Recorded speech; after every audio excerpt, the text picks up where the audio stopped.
So I read in Habakkuk chapter 2, and there were about 3 verses that stuck out to me.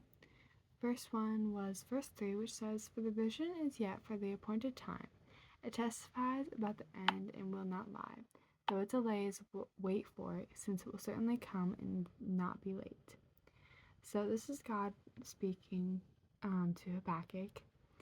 And so what stuck out to me about this verse is that we must be patient and ready for when the things the Lord has promised come.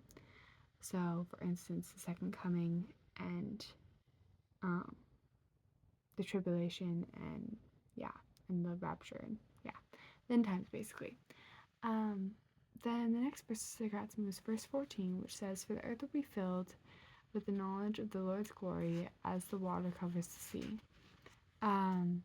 And so what I wrote down is that every being on the earth will know how great God is. Then the last verse is verse 20, which says, "But the Lord is in his holy temple, let the whole earth be silent in his presence." So we should give the greatest amount of respect to God above every other being on earth or just in creation. Today is day 46. The title is Magnificent Thinking, and the key verse is Philippians 4:8, which says, "Finally, brothers and sisters, whatever is true, whatever is honorable, whatever is just, whatever is pure, whatever is lovely, whatever is commendable, if there's any moral excellence and if there's anything praiseworthy, dwell on these things."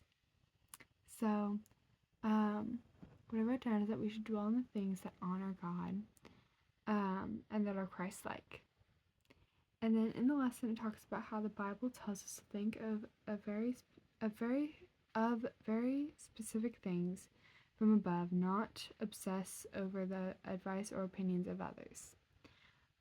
What stuck out to me is that we should dwell on things from God. And then also in the lesson, it talks about how instead the Word tells exactly what to think about. What I wrote down is that we should have no doubts because the Word tells us exactly how we should be viewing things, and just it tells it sometimes to us plainly, but other times we have to trust in God, and sometimes it isn't very plain. It's straightforward is what I mean by that. And the last thing the lesson talks about is that we should center our minds on things that are magnificent and from God. So make it all centered on Him. Bye, guys.